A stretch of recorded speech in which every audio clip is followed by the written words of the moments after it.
Alrighty, hello everybody. How you doing? Over here on the Doctor Who channel. Special treat today. Good friend of mine, somebody I've been planning to get on and talk with for a pretty long time. Actually, finally getting him on to talk a little bit today about Scotland and England. Whoops, pardon. So we're going to be talking about Scotland and England. But you guys, this is Mark, my good friend Marc Audie. How you doing, Mark? Hi everyone. He, Hi there, Richard. How are you? I'm good. I'm good. So Good. he has a strong interest in making a murderer. Stephen and Brendan. Steve's a supporter of Stephen and Brendan. It's one of the ways how I know him, and so how we got to be talking about this topic as well is obviously you live over in England, right? I do. I'm from I'm from a town called Whitby, which is in North Yorkshire. So I live in the north of England. North of England. Okay, yeah, Right. yeah, Yorkshire. Yeah, definitely.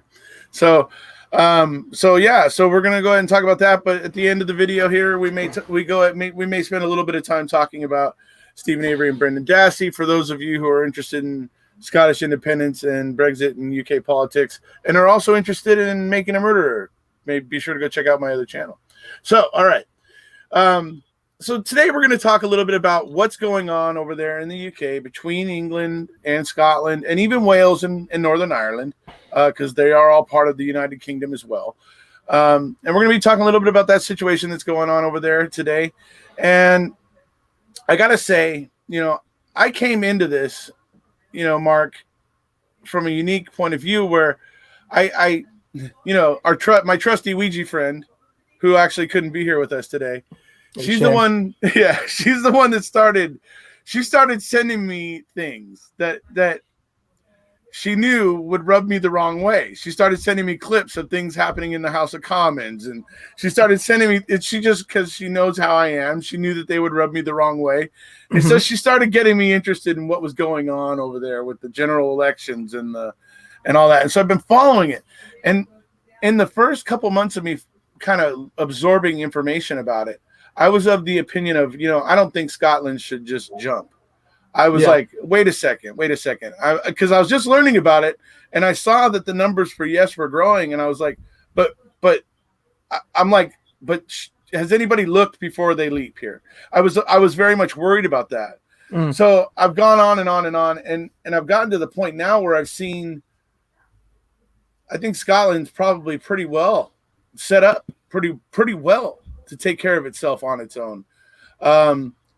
It's a lot of the concerns I have or had at the time have been alleviated, and they've actually, watching Westminster is kind of a troubling thing for me, because they seem to have a certain amount of contempt for Scotland and Westminster, and it's kind of disturbing to see that. I don't know if you had any thoughts on that yourself. But I'll go ahead and give you a chance to speak at this point. In all honesty, I don't know a massive amount about the Scottish independence. I know a lot more about the EU and Brexit, really. But I think you're right. There's definitely a lot of contempt towards Scotland, and I've seen. I mean, without trying to sound too conspiratorial, I know that there's a lot of people who have the suspicions that there was some funny business went down with the first vote, and there's some videos online that would sort of seem to. I made one back that up as well. Talking about it a little bit, and the voting tables that said yes or that said no, but clearly had ballots on it that had a X in the yes box and things like that. So those were disturbing. Yeah. And I'm not sure that I really don't feel like they've been fully explained away for me, but for some people they have. No. But I don't know that they have for me. But yeah, I know what you mean. I think fundamentally it was one of those votes where I felt from the very beginning that it was going to be, right, okay, you can have your vote, but you're definitely not leaving regardless. It just felt like that to me, because I mean, I don't really have strong views either way. I can completely understand why a lot of the Scots want to be separate. I can completely understand why some of them want to remain. I've got a lot of friends from Scotland who are very strong, who have very strong feelings about wanting to leave, because they're sick of their natural resources, that they're not getting a fair share of of the benefits of that. Right. Unfair allocation of finances from Westminster. I can completely understand where that's coming from. Yeah. But on the flip side of it, the reason why I didn't think they would be allowed to leave, regardless of what the vote said, is because number one, the Queen has got strong ties with Scotland. She's got residents up there with Balmoral. And second of all, a large part of our armed forces are made up with people from Scotland, especially the special forces. There's a disproportionate amount of Scottish people that are in the forces, in the special forces. Yeah, and I know that's a big factor is service in the Royal Army or the Royal, what do you call it, Royal Armed Forces. Yes, so the idea that from the Queen down, I mean, anyone that thinks the Queen doesn't have much power is kidding themselves. So from the Queen down, I just thought there's no way that they're going to be allowed to leave, regardless of whether they voted that way or not. I mean, it's interesting, I guess, because I think a yes vote's coming, and we'll find out if your concerns or scruples are warranted. I would have to say, right? Yeah. I think there's a good chance what you're saying could be true, though. I think I've seen enough double talk and two-faced kind of BS coming out of Westminster to say what you just said isn't beyond belief. It's certainly within the realm of possibility. Absolutely. I mean, ultimately, it's that old saying, isn't it? It's not the vote that counts, but those that count the votes. Right. It's not beyond the realms of possibility. I don't think when something so massive is at stake to have some funny business in there. Yeah. Well, hey, it'll be interesting. I don't know when another vote's coming, but I'm pretty sure another vote's coming. I don't know how soon it's going to come. I grant that Boris and the current conservative government there in Westminster is going to probably obstruct it as much as they can for as long as they can, and they're going to probably do everything in their power to kick and scream and fight against it. I won't be surprised to see that. That's what I expect from them. I saw online. I think it was a letter from Boris that he sent to Nicola Sturgeon in response to her request, right? Yeah. Basically saying, you've had the vote. You voted to remain. So he repeated the once in a lifetime thing, which was never actually in the Smith Commission. That's not actually part of an agreement made. That is just something that to me, for me, absorbing this, that literally is something the Scottish representatives were telling the Scottish people during the referendum, saying, look, if you choose to stay based on what they're telling you, be careful, because it may be another generation before we can get another vote. Yeah. They were just practically warning people, look, it may take a long time to get another vote like this. So, really think about it. Do you trust these agents of Westminster? And somehow that's being now, it's being used by Westminster politicians as if it was something that was written down in the Smith Commission, which was the agreement that they came to after Indy Ref 1. There was an agreement that was made, and it's called the Smith Commission. Right. Anyway, it's not in there. And so it's when you see weird things like that happening, Boris Johnson himself quoting that.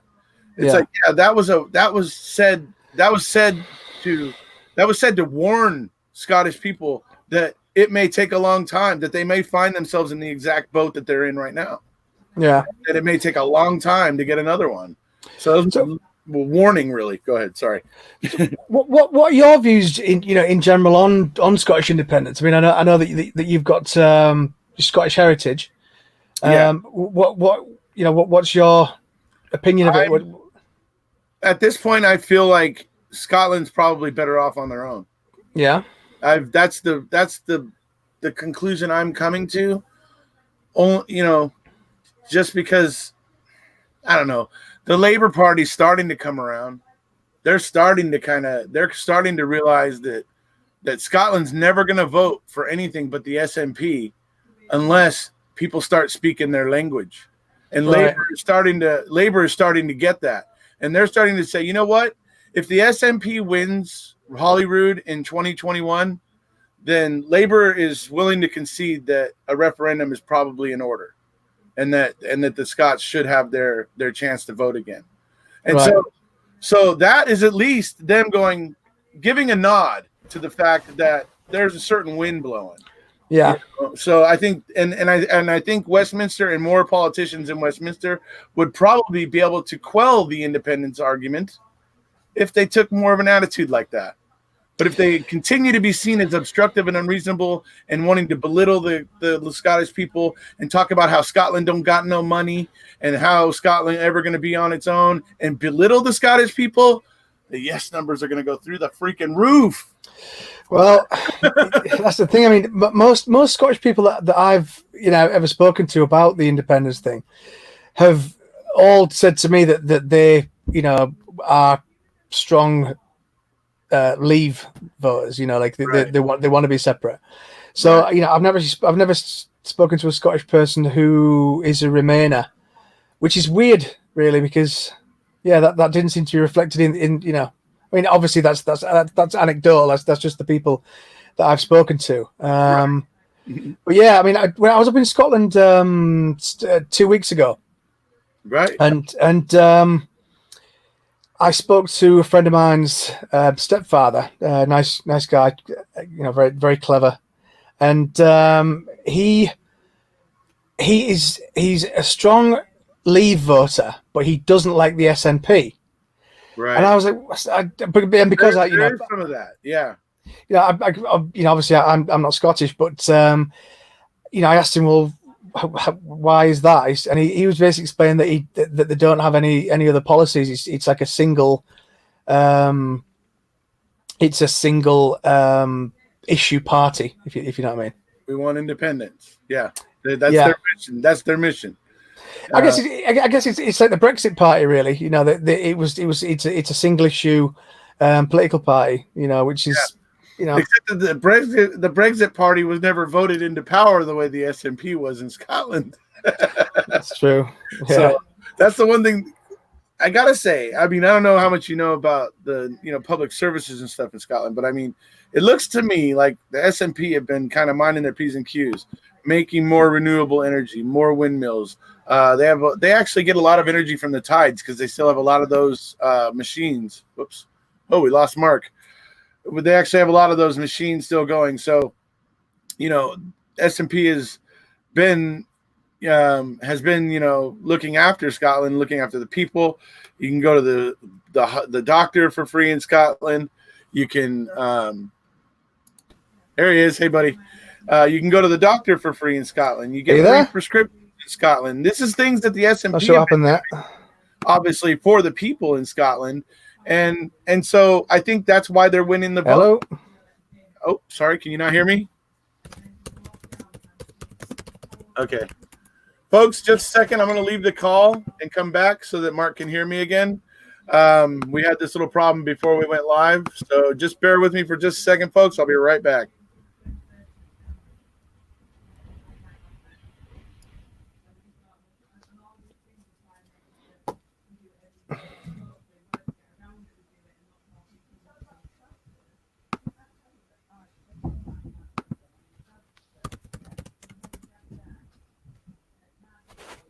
All right, can you hear me now, Mark?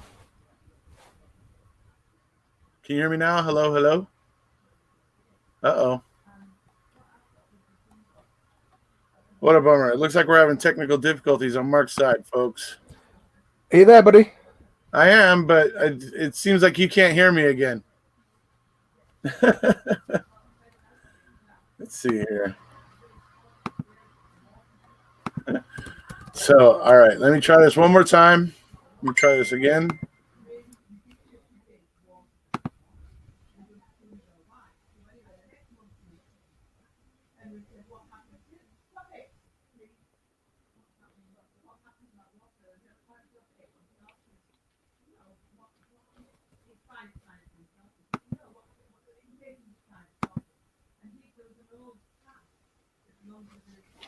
All right, how about now? Can you hear me now?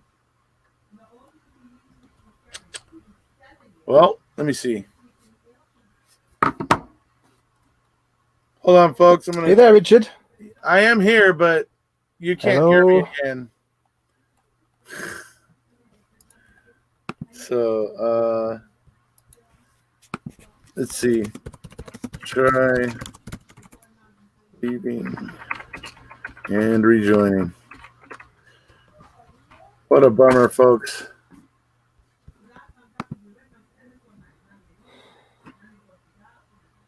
Do you not see me? I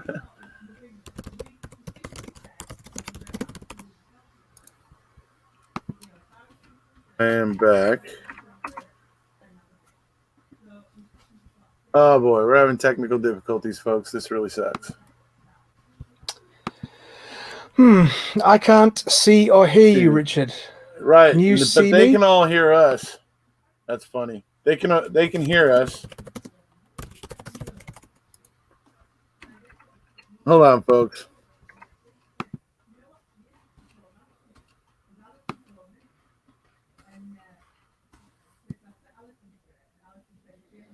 That's weird. You can see me, everyone else can see me, but I can't see or hear you. That's weird. Let's see here. What should we do? Let's play with this. Hello? Anything change? No. Let's try this. Let's see. Let's see. Camera. Let's go audio. Very funny, Paul. All right, 2 secs. I was going to try closing this window down and coming back on.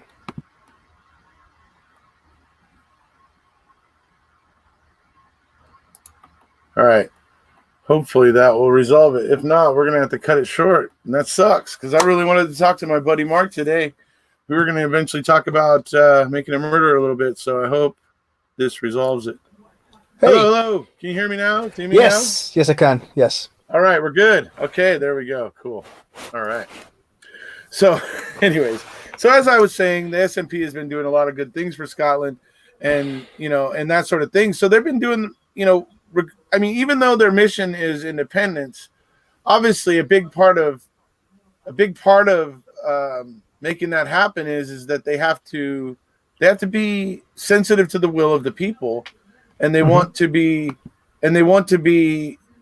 keep doing things that are helping the people there in Scotland, because otherwise they won't get the support for independence. So I mean, it's just by. Yeah, even though that's just their one marching order, essentially, it causes them to be very sensitive, in my mind, to the needs and the desires of the Scottish people. Right. So, and I understand that Brexit was, something that passed, obviously, down in England. It was actually more decisive. I think it was actually more like 54-46. Down there. And so, I get that. I'm fully on board with people that actually wanted Brexit getting it. I mean, that's fine. That's totally perfectly fine with me. Just like the same way I feel about Scotland wanting to do its own little exit, because it wants to be part of the family it was part of before, because that was the whole reason it voted to stay in the UK in the first place, was because of it was supposed to be their guaranteed avenue to membership in the EU. Yeah. And that was one of the huge reasons why they voted no and stay in the Union. It's one of the big reasons why. I mean, so as you see, all these things have dissipated in the last 6 years, since 2014, I can understand why the conversation about independence has come back up, because virtually none of the things that they were promised came to fruition. So, well, what are your thoughts on the European Union in general? I've done a couple of videos with my good buddy Marc, who you might know. Australian. Yeah, he's a bit of a world traveler, globetrotter, and he actually spends time in Romania, which is also in the European Union, and so he actually knows some things about it. He acknowledges that the EU has its problems. It has some issues, but he honestly believes that the UK should have stayed in and been lobbying for change and trying to change the EU rather than trying to run away from it. But that's his way of looking at it. So you obviously have a different opinion about it. So let's hear it. Well, I'm against the EU on principle alone, Right. just partly because of how we were taken into it in the first place. Okay, so it's. I mean, in no way am I an expert, by the way. You know, these just my own these are just my own personal opinions. But in the 1970s, we were taken into the EU on the guise of trade deals. Okay, it was all about this. You know, it was all about sort of trading, amongst each other, and and tariffs, things like that. Single market, right? Single market. That was basically how we started. But then since then, it's just crept, further and further and further towards it being, the European Empire, essentially, single currency, which is a failure, and then, now there's talks about having an EU army. If you talk, if you listen to Guy Verhofstadt, the Belgian guy, it's. And then it started becoming about laws, and it's like there's a lot of people who back in the at the conception of it were warning people that that's what it was ultimately for. People like David Icke, for example, were warning people of that, and he was just basically laughed at. Right. And for me, it's just one step towards a world government. Ultimately, and I oppose that in principle as well. So while the EU does have a lot of advantages, the concept of mutual aid, common practices and standards, with things, easy movement of goods, movement of people, I can completely understand why a lot of people were passionate about remaining. Yeah. Because it does have a lot of perks to it, 100%. But I could also completely understand why others absolutely detest it. There's lots of reasons why, people just, why they voted leave, essentially. It's very, very wasteful. They move to Strasbourg once a month, which costs, a lot of money, into the millions, once a month. There's people within it that you literally can't get rid of. You can't vote them out. They are ultimately, unaccountable. It's there's a lot of failed politicians in there. I don't know if you've heard of a chap called Peter Mandelson, but he was kicked out of the UK Parliament twice. No. Yeah, and he's a vile kind of a human being. Yeah. And he was kicked out twice, and he's now got an unelected post, within the EU, some kind of a commissioner. There's very unfair tariffs on goods that from outside the EU, especially African countries. Way too many rules and regulations, and ultimately, Britain has always been opposed to. To being ruled from afar. We fought a war, against the Nazis, and preferred to rule from afar. Yeah, we fought a war against the Nazis in World War II, to avoid being taken over and been part of a European empire, and a lot of people see that as basically the Fourth Reich ultimately that it's achieving the same goals as other people have had, an EU superstate via other means. Right. And I think that's why, that's another reason why people are sort of dead against it. Yeah. Well, I understand. I mean, but I gotta say, I mean, some of the regulation stuff has been overstated. Like there's like a little movie that's been made, the Brexit movie or whatever, where they were like saying things like, they showed like this girl sleeping in her bed, and she's got her head on the pillow, and they've got like this little lines pointing to the pillow and some text popping up of all the different regulations. There's a 500 and something regulations governing this pillow, and so it's funny because there's one kind kind of funny news place that actually zoomed in on all that stuff, and some of it was like for regulations on pillow-shaped cereals, like so talking about little bits of corn, whatever, in a cereal, like that's pillow-shaped, and what the regulations were on. So that's not really, it doesn't really have to do with a pillow you sleep on. So it was like that Brexit movie. So you hear things get inflated about, sometimes about the EU or Brexit.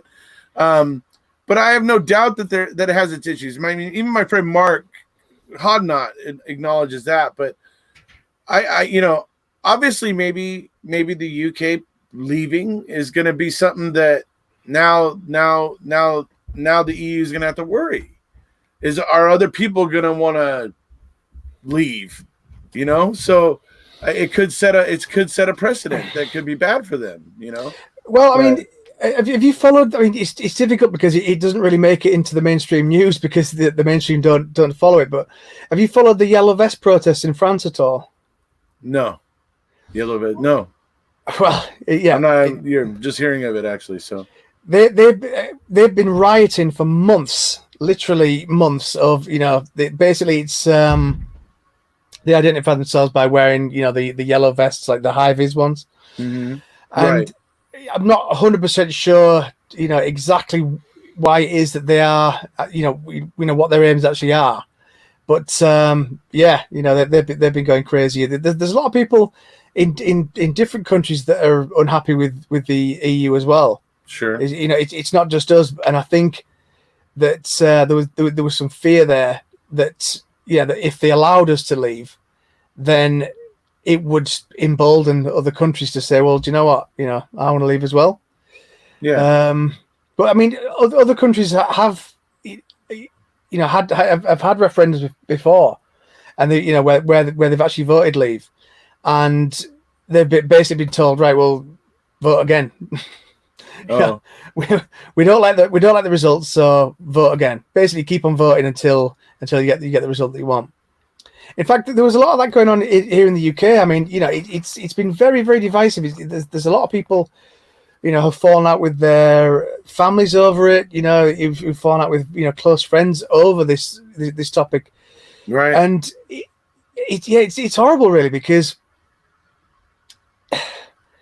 to fall out with people that are in your family and things over a political issue that ultimately, it's. Yeah, I just find it very sad. Well, it's political, but I think it speaks to the principles of freedom and liberty, and that's what Scotland wants, and I can't blame them. I mean, no. I can't. And I don't feel they're getting it, because let's just look for just a second, Mark. Let's just kind of tiptoe down through the tulips here of what's happened since 2014. Scots were promised best chance to stay in the EU. Was staying in the UK because that way you're already in. You're basically grandfathered in as part of the UK. So that's your best opportunity. So that was one. Number two, better together. We're better together. You're going to be an equal partner in this relationship. Remember, equal partner. It's big couple of words to use. So and then some other things that were said, but those two are the main ones. So let's go down the road a little bit. Well, then we have the referendum for leaving the EU, for the UK to leave the EU. Well, that's already a problem for Scots, because 64% of Scots voted that they wanted to remain in the EU. That's almost 2/3. That's just shy of 2/3 of the people, feeling a certain way. So that's why I say it's one of the more decisive votes in the UK in recent years. So that's the way they voted. And then to add insult to injury, after all this talk about better together and equal partners, when the Brexit when the negotiations were going on for how Brexit would happen, whatever, the Scottish MPs, the SNP and the Scottish MPs were locked out of those negotiations. How can you say equal partners, better together, and do something like that? So for me, there's quite a bit of just cause for the Scots right now to be saying, yeah, we're considering independence again. It just seems it's there. I don't blame them at all. I mean, I'm pretty sure that if I was Scottish, then I would want to leave as well. You know, Right. I can completely understand why. You know, it's you know, I generally tend to try to be as pragmatic as I can be when I'm discussing anything political, because Right. you know, it's like walk a mile in a man's shoes before you can understand them, sort of thing. Right. And you know, so even if I disagree with somebody, you know, I do try to see it from their perspective, because I think Sure. that's the better way to understand things. Right. And yeah, with the Scottish independence thing, I completely understand why, you know, they want it. I mean, I'd rather that they stayed with us personally, Right. but that's just my own personal preference. Sure. And let's talk Yeah. about that for a second, because I understand that sentiment's there. I mean, number one, you touched on it earlier, the RAF. Obviously, there's going to be quite a few veterans in Scotland who served and did tours abroad and developed comradeship with many of English, you know, gentlemen who were serving in the RAF, and so there's going to be a lot of that ties of wartime, kind of ties and buddies and friendships, and so I can understand that's going to be a huge impediment, because those folks in Scotland aren't going to want to be ripped apart from the RAF, something they served in and are so proud of. I can see that is a huge problem. But I also know that, and I also know, like what you're saying, is that there's a lot of people on both sides of the border that have great love for each other who don't want to see a hard border go up. I mean, No. And I wouldn't want to see that either. Fact is, I love England and Scotland, and I think the whole damn situation's unfortunate. But when it comes down to it in the end, I think England's going to take care of England. I think Scotland should take care of Scotland. Well, that's it. I mean, you know, historically, Scotland's always had a raw deal from the English. Yeah. You know, I mean, it's I know all that through history. Yeah. I mean, it's. Yeah, I mean, you know, it's a bit of a running joke with, you know, whenever I go up to Scotland and see my friends, you know, if everyone's sort of larking around and talking, you know, I say, you know, be careful, otherwise I'll be claiming prima nocta. But yeah, you know, I mean, although A Braveheart is littered with historical inaccuracies. I actually haven't seen the movie. Well, I've only seen parts of the movie. So what? Yeah, I know. How is that even? How? Why have? It's a brilliant I actually movie. did recently see most of it. Actually, so. It's a fantastic movie, and all other. I usually get my history from other stuff, like, you know, historians on YouTube and on the History Channel, and you know. But it's certainly not a great history lesson. Like, as I said, it does have a lot of inaccuracies to it. However, I think that the sentiment is basically there. You know, in that you know, the Scottish lords were selling out their people for, you know, massive estates and land, you know, and things like that, and you know, and yeah, historically we've not been the best to the Scots, I don't think, and you know, I can completely understand why a lot of them are resentful. I mean, you know, you get people that are resentful to, you know, even regular English people, and you say, well, hang on a minute, you know, you've been resentful to the wrong person, because I haven't done any of that. You know, I see the Scots generally as like kind of like cousins. You know, that you know, obviously the English are my brothers and sisters, and the Scots are like our cousins. You know, and I've always got with the Scot, you know, with Scottish people, you know, very well. They've been from the north of England. It's a bit kind of like, I guess it's what in America, the sort of this, you know, how the Southerners are regarded, you know, a bit sort of more countrified, a bit tougher, a bit more blunt, and sort of honest type of thing, you know.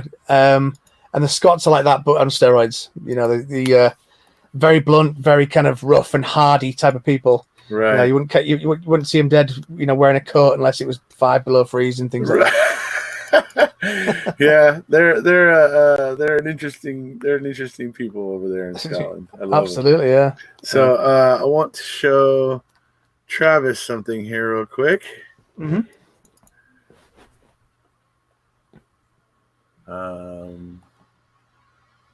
In order to do it, I need to. Well, I'm going to switch screens here a little bit.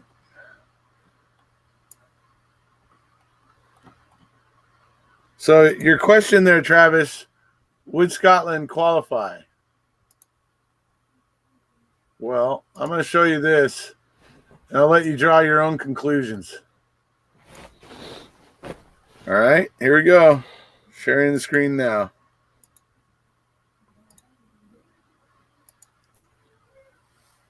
What do you think, Scott? What do you think there, Trav? What do you think the EU feels about Scotland?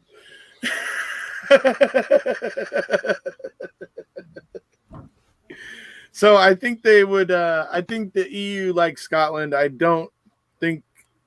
Well, it would seem that they're certainly willing to consider Scotland as a potential member. So anyway, all right. Just wanted to show that real quick. All right, there we go. What was it? What was it that you showed there? Because it didn't. You weren't able to see it on your side. Oh, no. Here, I'll post the pic. I'll post the image of it in Messenger. Okay. Real quick. Let's see here. Hold on a second, folks. Just so Mark can see what I had up there.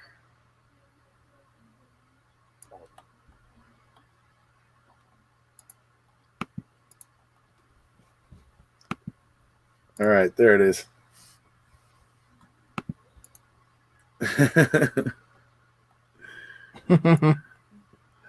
So that is what happened right after Brexit. Yeah. So, and regardless of how you feel about it, I mean, it's like I say, I'm happy for those who voted for it that got it. I'm happy for those people. I mean, yeah, you know.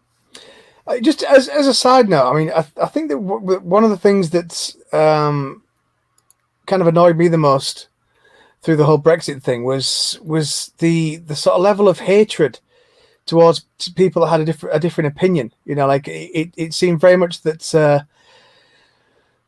that a lot of the people who voted Remain, you know, were very insulting to those who voted Leave. You know, right. in a lot of very nasty ways. Basically, you know, yes, you're thick, you're racist, you know, you're xenophobic, all these things, and it was like, you know, but then there was a lot of it going back the other way. You know, that anyone that voted to Remain was, you know, a bit of a snowflake and a liberal and all this sort of thing. Right. And I think, and a lot of that goes on with one YouTuber likes to refer to them as Ramoners. Yeah. Ramonas, yeah. So, you know, but then, you know, another thing that was quite sort of annoying as well was that you know, that it was that after the vote was done, there was a lot of kind of, you know, talk of, right, well, we should just ignore the vote then. It's like, well, or we should vote again. It's like, well, how is that democratic? You know, surely that's anti-democratic to basically say, right, we didn't like the result of the vote, so you got to do it again. And also that there was a lot of talk that you know, that the Leave campaign was all based on lies, but you know that there was a lot of lies that, you know, that came on us entering the EU in the first place. So again, it was, I don't think either side had the monopoly on the truth, if that makes sense. Well, that's probably true. Generally, rule of thumb with politicians, that's probably true. But I know what I see is that it seems to me the whole Brexit ball gets rolling with Boris Johnson and Nigel Farage. For me, that's those two alone kind of got that ball rolling. And I'm not sure why they got that ball rolling, because ultimately in the end, even though I'm happy for those that voted for Brexit that got it, it was a very polarizing issue, and it was not decisive. Now, are people in England sick of Brexit and sick of 3 years of talking about Brexit and it completely tying up their you know, parliament? They were. And so what did they do? They went out and voted in such a ridiculous majority of conservatives that it meant Brexit was going through no matter what. I mean, that was just basically the way that went down. Well, I think part of that reason was that, you know, even some incredibly diehard Labour supporters, you know, like, I mean, the north of England has traditionally had what they call Labour strongholds, where right, they've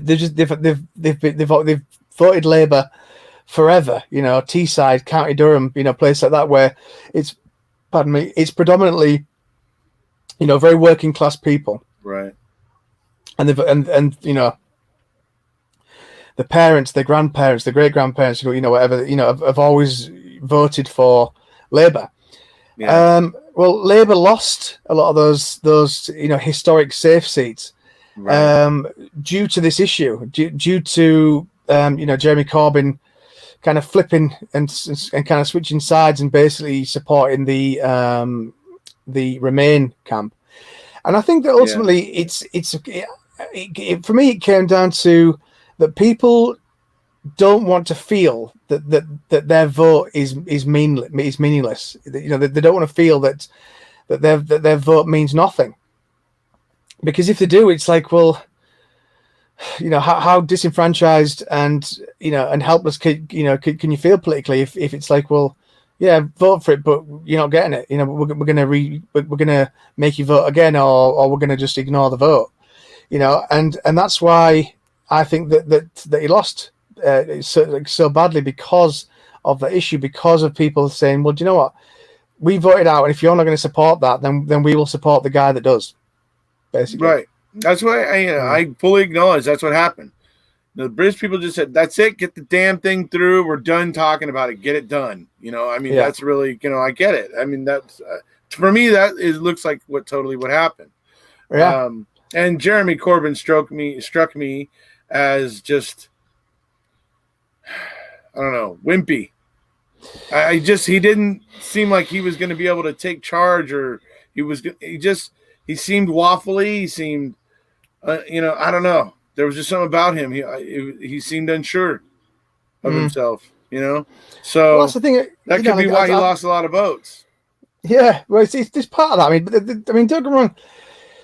There was a lot of propaganda going around, you know. Well, yeah, such as anti-Semitic stuff and all that. Oh, that was ridiculous. I mean, you know, because I mean, I'm not a big fan of Corbyn personally. However, I am a fan of you know, of having integrity and sticking up for people regardless of whether you agree with them or not.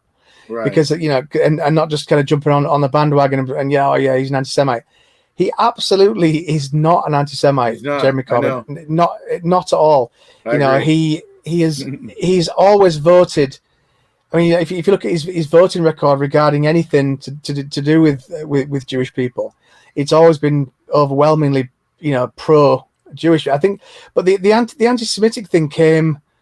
It was like it came from, you know, there's a mural somewhere, and it was like basically depicting, you know, rich white guys sitting around a table playing chess on the back of, you know, sort of, you know, regular people. And it's like, oh, you know, if we all stand up, the game's over. It's basically against, you know, it's against the elites. Okay? Yeah, right. And yeah. I think some of them were, you know, possibly the Rockefellers, and some of them were possibly, you know, Henry Ford, or, you know, but it wasn't just Jewish people that were depicted in this mural. Right. And it said something like, you know, you know, yeah, I like that, you know, to the guy, whatever. So then the media picked it up and just ran with it, just completely turned it into something it wasn't, saying that he was anti-Semitic. Yeah. And also there was things going on in the party that he ended up getting on the hook for, which I felt was unfair. Well, the thing is, I mean, I don't actually know what those things were, because all you ever heard was, you know, Jeremy Corbyn not doing enough to combat anti-Semitism within the party. Right. Yeah. And they never said what the anti-Semitism was. Right. It was really quite bizarre. It was just. Well, they talked about a member resigning and whatever instead of talking or something. I don't know. It was weird, but I don't know. There was a buzz about that. I remember, and that could have been part of the reason why he didn't make it. But I mean, ultimately, I think it came down to the people in England, where most of the population of the UK is, made a choice because trust me, he got a large majority, but he only got about 4 seats in Scotland. He actually got his seats cut in half. Boris did. The Conservative Party got their seats cut in half in Scotland. Scotland was like all SNP. It's pretty much all yellow. It's got 1 Labour MP. It's got, I think, 4 Conservative MPs.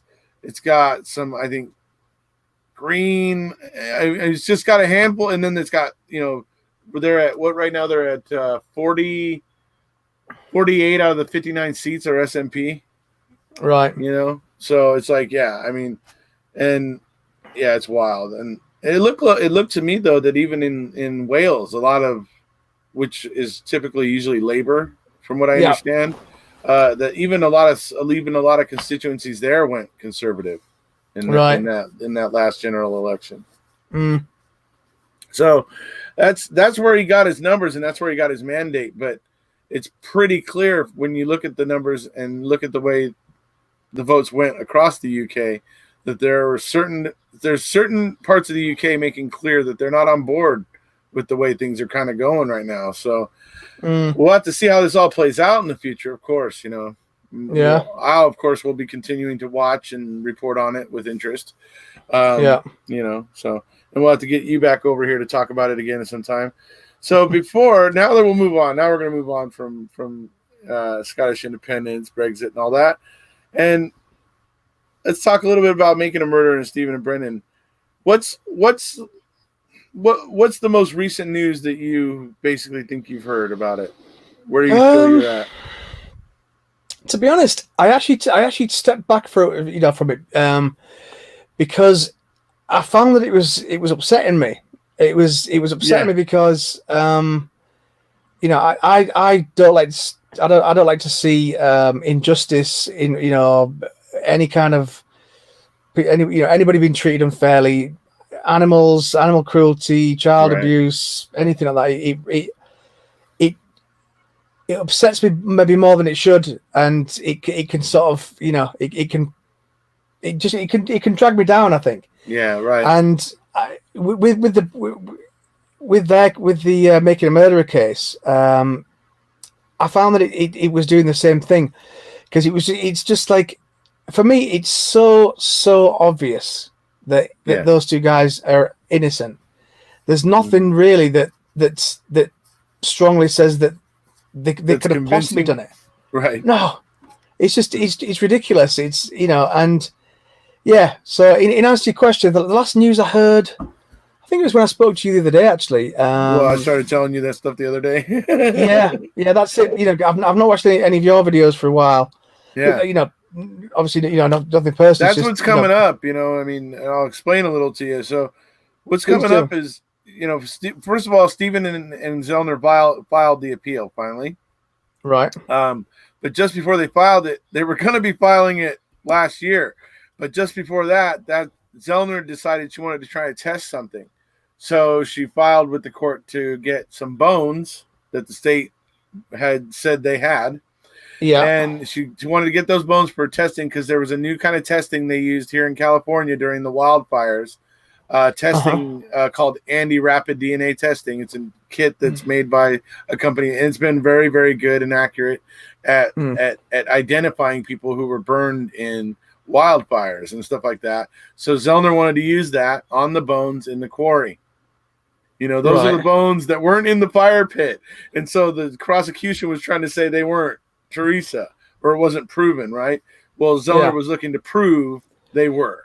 That's where she was headed with it. Well, so she files a motion asking to test those bones. Literally within an hour or two of the motion being released to where we all were reading it, some members of the Wrecking Crew, which is the kind of a research community that has kind of developed around me, since MAM2 came out. Anyway, they immediately were looking in the documents and finding on page 1114 of the CASO where the state is saying that they gave all of those bones back to the Hall box. So all those bones were got. Well, they had been telling Zellner in person and through correspondence that they had all of that, and all this stuff. So literally, we do a video that day going, "Oh yeah, these bones have already been given back to the Hall box. They're buried or dust or whatever. They're most likely gone." And so it was funny. So we did a video about that and whatever. Very soon after that, Zellner is filing a motion to it's a violation that the bones were given back to the Hall box because according to statute they should have been preserved, and the fact that they were then given back in a violation of statute is violation of Stevens' due process. And so now that's the current argument that's going on, and that's a big part of this appeal, but it's still got all the stuff from her original motion. So, a great deal of it. All the stuff about Ryan, all the stuff that was on the day planner about him saying that Teresa had gotten a lump sum payment for the damage to the front blinker, which it turns out Zellner contacted Teresa's insurance company. They never made any kind of a payout. There's no proof of this and all this sort of stuff. So all this stuff, and then you got the CD that happened because they handed over the CD that had all the content from a detective that did a forensic analysis of the Dassey computer and found all the disturbing imagery and everything that was on there. Well, they handed that over right after the judge denied Stevens' original motion for post-conviction relief. That's the state then chose right after that denial to hand that CD over. Well, Zellner immediately appealed to the appeals court saying, we want to make this part of the record. It got sent back to, so she's been actually getting things added to the appeal as she's been going along. The CD, the state just straight up came and handed it to her. The bones, they didn't hand it to her, but she ended up asking to test them and then found out, oh, they're gone. So these things, so that's where we're at. And so next month, on the 27th of March 27th of March is when because the state just asked for another extension. So on the 27th of March is when their response is due to Avery and Zellner's appeal. And it's going to be interesting because it's been real fun watching them dance around what the hell to say about those bones. Mark, they've actually said at one point that they didn't violate statute because they gave the family animal bones. They actually said that in a motion as a defense to why they didn't violate statute and violate Stevens' due process rights. I mean, it's like they said that. You gave the family what? Like out loud, they said that. In a motion, in a public motion to the court. They said it. That it was most likely animal bones. Then why the hell are you giving it back to the family? That case just gets weirder and weirder. It's just honestly, I mean, I know that we've obviously we've spoken about it before, at length and everything. It just part of it. There's so many things that are just so weird, so weird about it. It just makes no sense. Right. It's bizarre. And who were the three? Who are the ones there giving the bones back? You got Deputy Hawkins, then you got Mark Wiegert, you got Norm Gunn, and you got Tom Fallon. Kratz had already been disgraced for his sexting scandal, so he wasn't there. But that's who you had there choosing to give these bones back to the Halbach family. I mean, couldn't have gotten with Fallon and Gunn and Wiegert, couldn't have gotten three guys that were more responsible for this to be involved in that decision. It's the same as when it's been a while. What's the name of the guy who called in the plates? Colburn. Yeah, Colburn. It's like when Brendan got led into court or whatever it was. It had to be Colburn that was doing it. Right. just to rub salt into the wound a little bit more. It's just so dodgy. Yeah, Like all of it. Coburn is, yeah. He's got a lawsuit going right now, Mark. I don't know if you know about this. He's got a lawsuit going now against Netflix and the filmmakers, and he's trying to sue them for like slander. He's trying to say that they've committed libel against him or whatever and slandered him and this and that. And he's actually trying to sue. And that hasn't been going very well for him, but he's gotten a lucky break recently, and he's actually going to be able to keep his suit going for at least a little while longer. What was the lucky break? We expected a judge was going to throw out his case because he hadn't quite presented it correctly. He hadn't brought, I think, a certain level of proof or whatever that was required. There was something missing and the court actually gave him the opportunity to amend and figure and get that taken care of so that he was able to meet the standard at that time. Doesn't mean he's going to be able to meet the next notch on the ladder, which is, so he's staying alive at the moment. I'm not sure how he can prove slander because, well, ultimately, from where I'm standing, there's no opinions in there. It's all just kind of footage of him in court. So if anything, he's slandered himself. I mean, I can't. I mean, it centers around them claiming that it was deceptive editing, and that things they showed. And what he mainly claims is that at one point in Making a Murderer, they showed him making statements he made, but out of order, or with certain things missing, and that's where they're having a bone to pick with it. And guess who his lawyer is? Oh, Michael Griesbach. No, Michael. Oh my God, that guy is. He is so deep in it. Is Griesbach? Mm-hmm. I mean, I call him Greasy. God, I think he's a bit of a wolf in sheep's clothing as well. Personally, I think he comes across as being very kind of benign. Benign, gentle. Oh, I'm just I'm polite. I'm this and that. I think he knows full well. He knows full well that those guys are innocent. Absolutely. Yep. I don't think there's any way that he can't. But I think he started out like wanting to fight for Stephen and everything.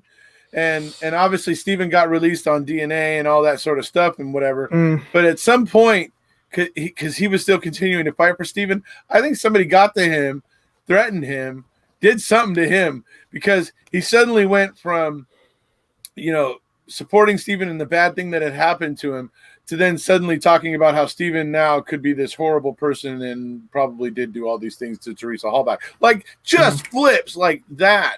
Like, are you kidding me, dude? You're just sitting there just uncovering all of this shady shit in Wisconsin, and now you want to tell me that most likely Stephen's a bad guy? It's like, what? Well, yeah. I mean, I don't think there's any sane and rational argument that those guys did it. I've never heard one. And I was sort of borderline obsessed with the case for a good few years. Definitely. I just find it incredibly sad. That his mother's more than likely going to die whilst he, and his father probably going to die whilst he's still incarcerated. Hopefully. But he's spent. I mean, how many years has he spent behind bars now for most of his life. Yeah, for crimes that he hasn't done. I mean, the thing with the cat. I mean that's incredibly evil. Right, it's a bad thing. It's a bad thing, but when we're young, we all do stupid, ill-advised things that especially as boys or men. I'll say boys. But we'll do stupid things, dumbass things sometimes. Just like a kid pulling all of the legs off of a spider when they're 7, or pulling tails off of lizards just to do it, or whatever. I mean, boys have a certain fascination sometimes with doing incredibly dumb stuff like that. Yeah. It's ill-advised. Sometimes alcohol and other things are involved, or other substances. and everything. But I mean, yeah, it's terrible, it's horrible, but all signs show Stephen learned from it. If he was never part of a situation like that again, I'll put it that way. And doing that, obviously doesn't make him a murderer. It's Right. I mean, and when I first watched it, I thought, well, just those thoughts sort of jump into your head. I just thought, what if this whole thing was cooked up by somebody who really, really likes cats? Right? Well, we're going to stick him in prison, and then he got off. He ended up coming out on the DNA evidence. It's like, right, well, let's get him back in there. Right. Some hardcore cat lover. Right. It's awful.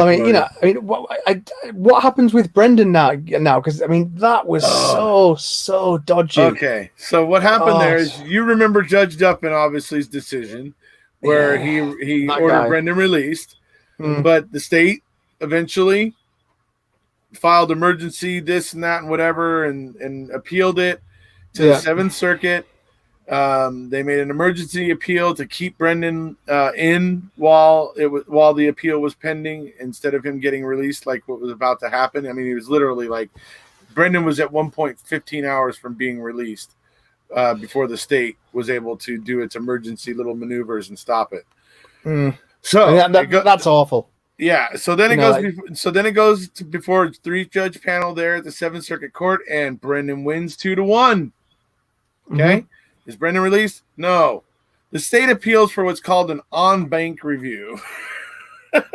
And that is where all of the judges from the Seventh Circuit get together, hear the case, and make a decision. It was determined that while that decision was being made, Brendan would not be released. So then it goes before the 7 judges, and Brendan ends up losing 3-4, with one judge mysteriously retiring just before the en-banc was convened.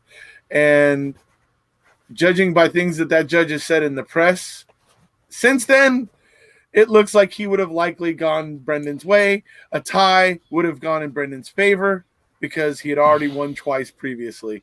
And so it's all very, very, very shady in my opinion. Yeah. So, but all that did get Brendan a lot of attention, because they did then appeal to SCOTUS. And something you don't know about SCOTUS, or the Supreme Court of the United States, generally when people appeal for what's called cert, or that's just basically you're asking for permission to put something before the court. At that point in time, you don't usually get a lot of friends of the court, or what they call amicus briefs. But when Brendan filed for his cert, he got 6 of them.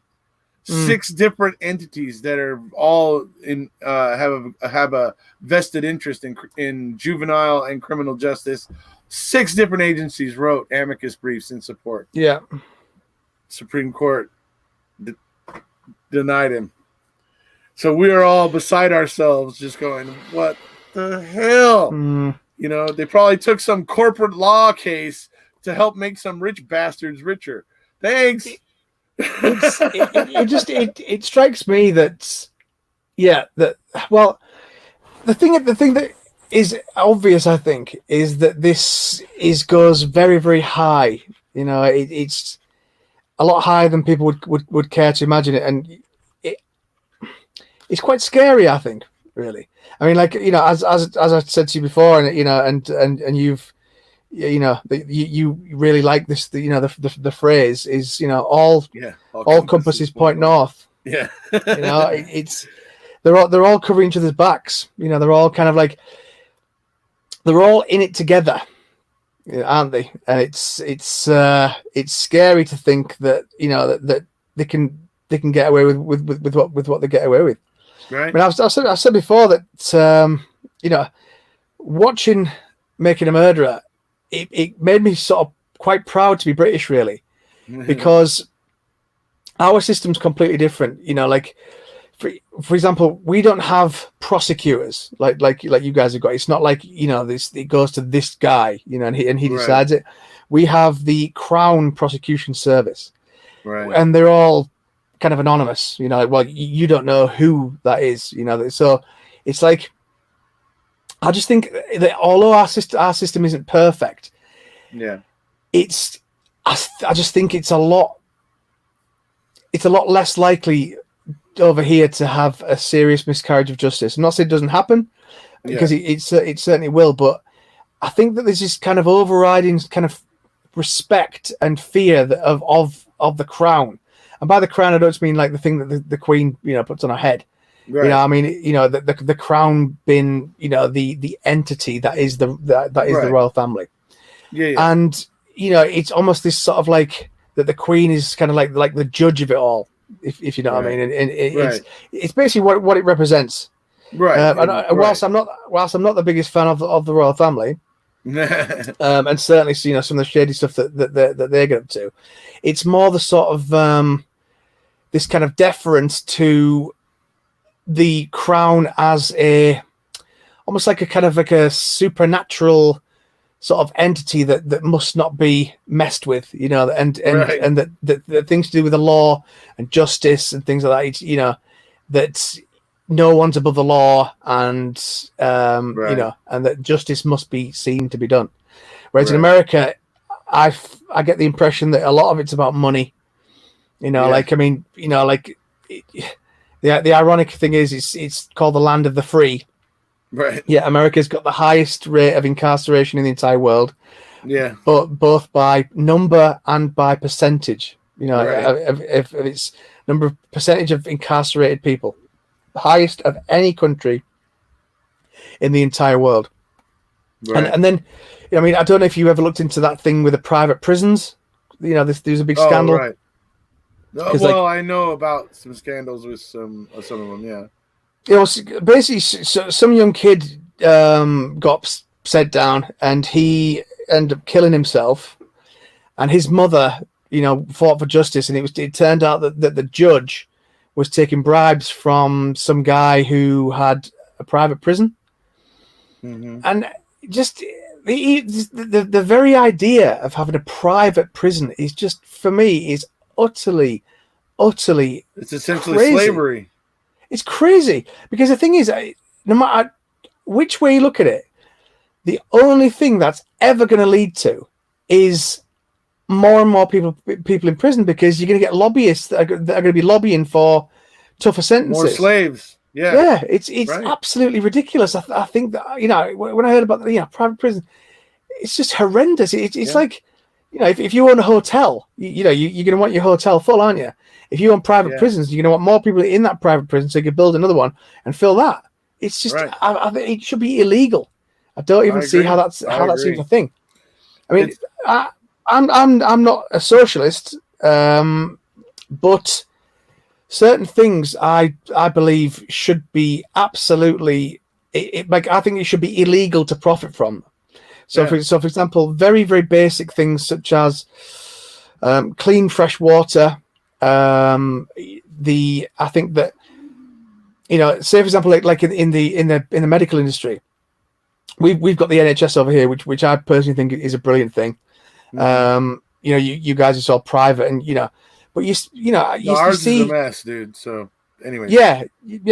But I mean, you see these things, over there where.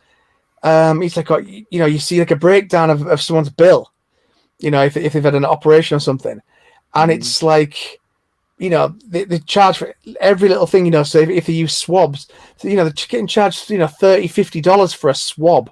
Yeah. It's like, come on. But once you've got the monopoly on something like that, then, you can't, it's like over here, right?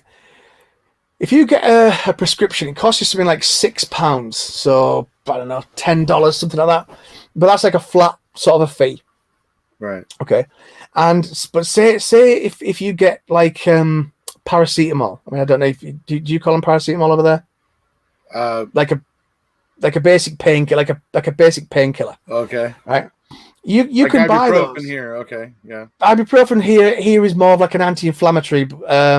Well, yeah. But paracetamol. It's just like a standard kind of painkiller. You take it if you got any form of mild pain, and I saw this thing posted on Facebook, and it was like, if you go to the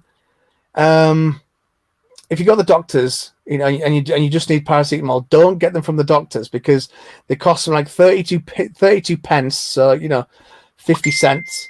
You know, if you just go to the go to the pharmacy and buy them yourself, whereas it costs the NHS something like £10 or something ridiculous. And I thought to myself, well, how is that even possible? Because if they can be produced for so much less to be sold at a pharmacy for 32p, then how aren't the NHS getting them for cheaper than that?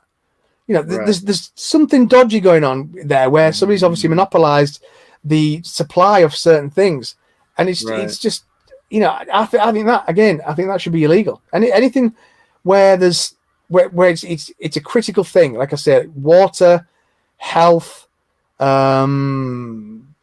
justice, anything to do with justice, prisons should be illegal to profit from them, because the moment you allow people to do that, you just got a literal nightmare. It's a nightmare. Right. Yeah, absolutely. I agree with you. Private prisons are something that should not have ever been, should never have happened. It's, you know, that's a slippery slope. And to wrap up, you know, really, you know, with this discussion, I mean, that's one thing about liberty. Some people think liberty means getting Big Brother to create liberty, you know, and that's not really the way liberty works. To have liberty, it requires a society of people that are willing to be a little more rough and tumble and roll with the punches, so that you don't have to create more legislation and create more laws to try to govern yourselves. Because that's where the slippery slope is. By creating all those more laws and more things to govern yourself, you're hemming yourself in. You're giving Big Brother more power to hem you into a smaller fishbowl, essentially. It's something we all have to be mindful of. Obviously, liberty's good, but liberty also requires responsibility. It's not just something you just take advantage of. Absolutely. I mean, you know, over here they call that the nanny state. You know, where they're basically sort of trying to make more laws for this, more laws for that. You can't say this, you can't, you know. Right. And I'm against that. I'm all for sort of personal responsibility, because the less freedom you take away from people, the less they have to think for themselves, and therefore, you know, the less and less personal responsibility that they're going to take for anything that ever happens. And I think that's a very, very bad thing. Yeah, I agree. So, all right. Well, it's been brilliant talking with you today. I have another live coming up in about a half an hour. So, you know, thank you for being here. Not a problem. It's my pleasure anytime. Yeah. We'll have to get you over with me and get me and Paul and Marc Hodnott for a chat over on the other channel. We'll talk MAM one of these days here coming up. So no problem at all, buddy. It's my pleasure. On, buddy. I know Paul has actually been looking forward to having a chat with you anyway, because he likes you too. So anyway, he's a good guy. So, all right, everybody. I hope you guys enjoyed it. Our little talk, dual talk. You know, Scottish independence. You know, and Stephen and Brendan. What a combo. So, all right. If you guys haven't already, please hit subscribe. Make your way on over to my other channel, where I'm going to be talking with Magilla 39 and Paul Capaldi. We're going to be talking about Brendan's jeans. We're going to be talking about a few other little things that Magilla has come up with in the last week. So go over there and join us for that live in about a half an hour. Thank you for being here, Marc. And no problem. Take care, my friend. Goodbye, all. And goodbye, everybody.